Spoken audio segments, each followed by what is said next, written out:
2006, Stan Lee Meets was created as a series of one-shots done to celebrate 65 years of working with Marvel, which featured the creator meeting many of his co-creations, written by himself and other notable writers like Joss Whedon. He even guest starred on The Simpsons TV show on April 28, 2002, and with this and his numerous other guest appearances, he received the nickname the King of Cameos, appearing in numerous films and TV shows since.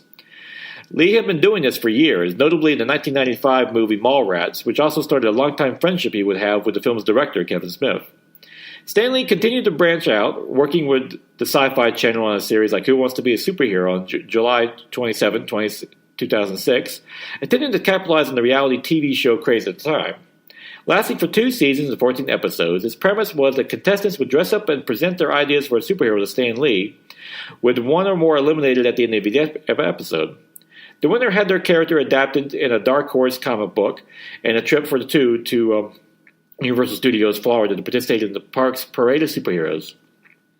The series lasted until September 6, 2007, and Lee also produced a children's version on British TV, which ran from January 3rd to April of 2009 for 15 episodes. Stan Lee then created The Condor for Cartoon Network, an animated superhero film that premiered on March 20th, 2007, about a professional skateboarder who developed superpowers when injected with nanotechnology. While working with his old Marvel colleague Mark Wolfman on writing it, the film received mostly negative reviews. Most significantly, Lee started to make his many signature cameos in Marvel movies, from X-Men in 2000 to Spider-Man in 2002.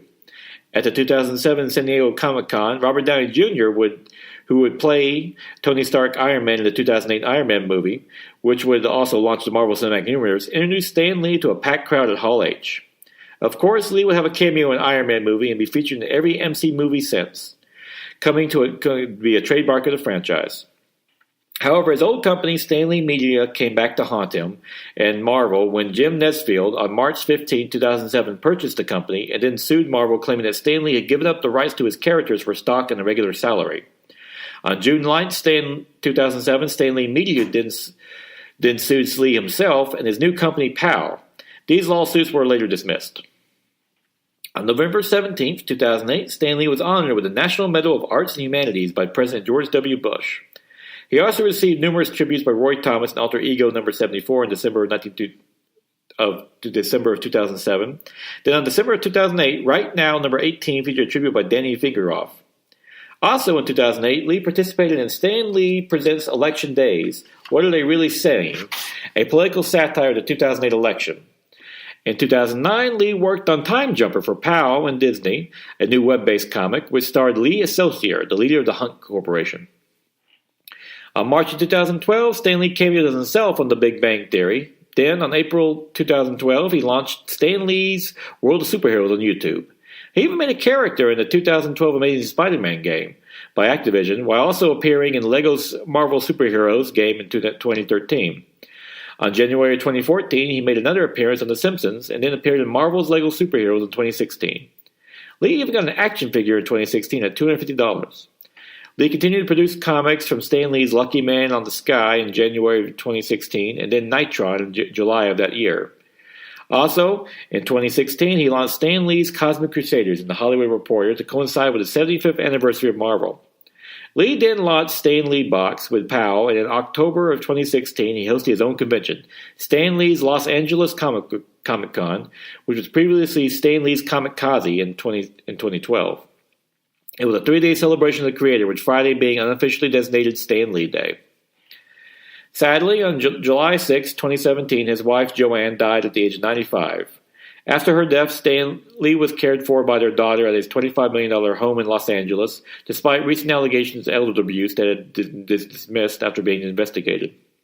While frail, hard of hearing, and with a voice that sometimes failed him, the comic book great remained as sharp as ever, stating in an October 8, 2018 interview to The Daily Beast, the one thing he missed the most was creating.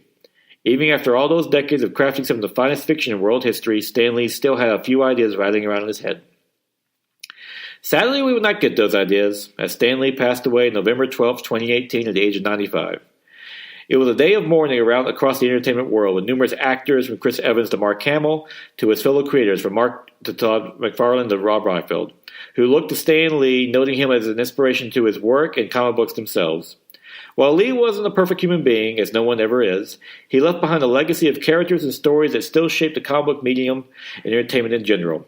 The MCU franchise is officially the highest-grossing film series in history, at $15 billion and counting, beating out Star Wars, Harry Potter, and James Bond. Most importantly, Meaning noted how generous he was to his fellow creators and fans, always treating them with inspiration and kindness.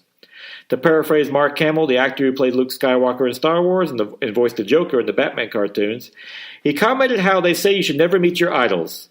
That was not true with Stan Lee, who was everything you wanted and more. Rest in peace, Stan Lee, and thanks for the universe you created that continues to entertain and inspire to this day.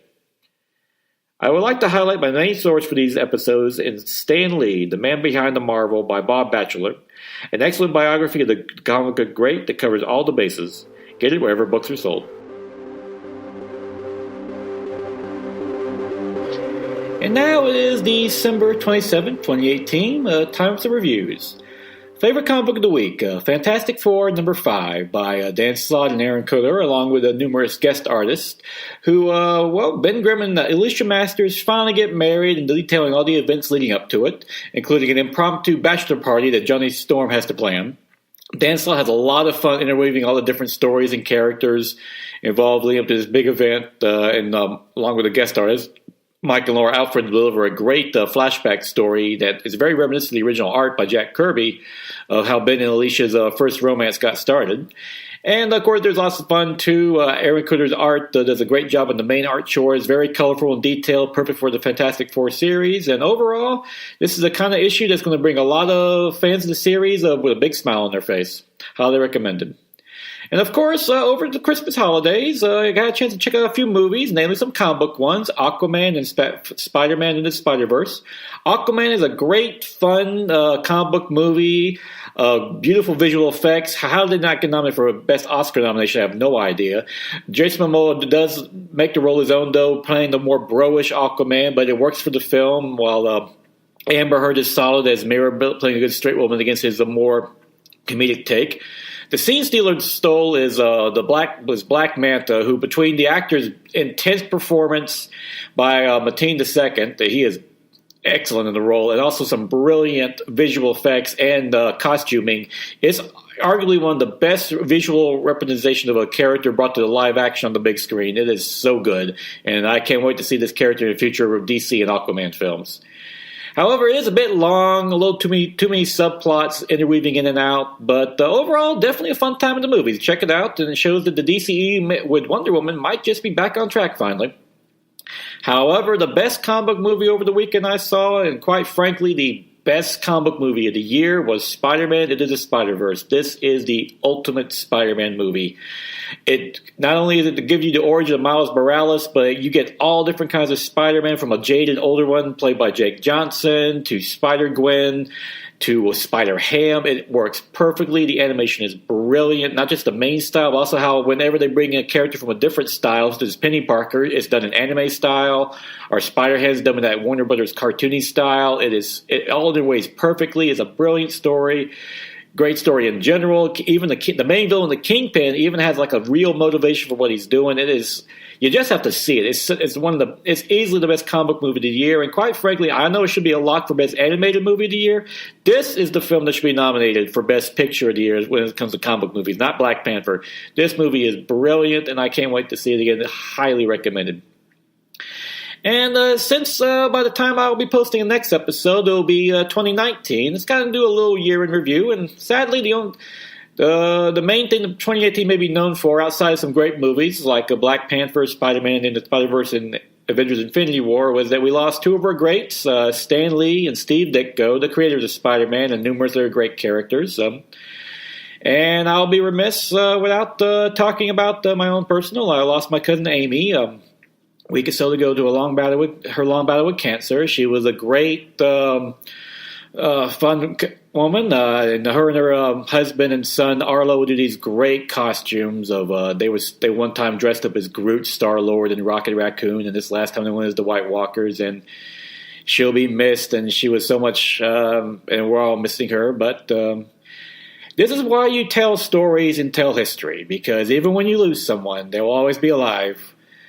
As long as you keep talking about them, and they'll always be with you. So, over the holidays, when you're missing someone, think about them and think about all the great times you had, even the bad times and the frustrating times. You'll remember those the first, and you'll miss them just the same. But stories is what keep those we love with us. And with that, try not to end on a little down note, but try to have a cheery note. I hope everyone has a happy new year. Stay safe. And can't wait to see you in 2019. And until then, go out and enjoy yourself a good comic book.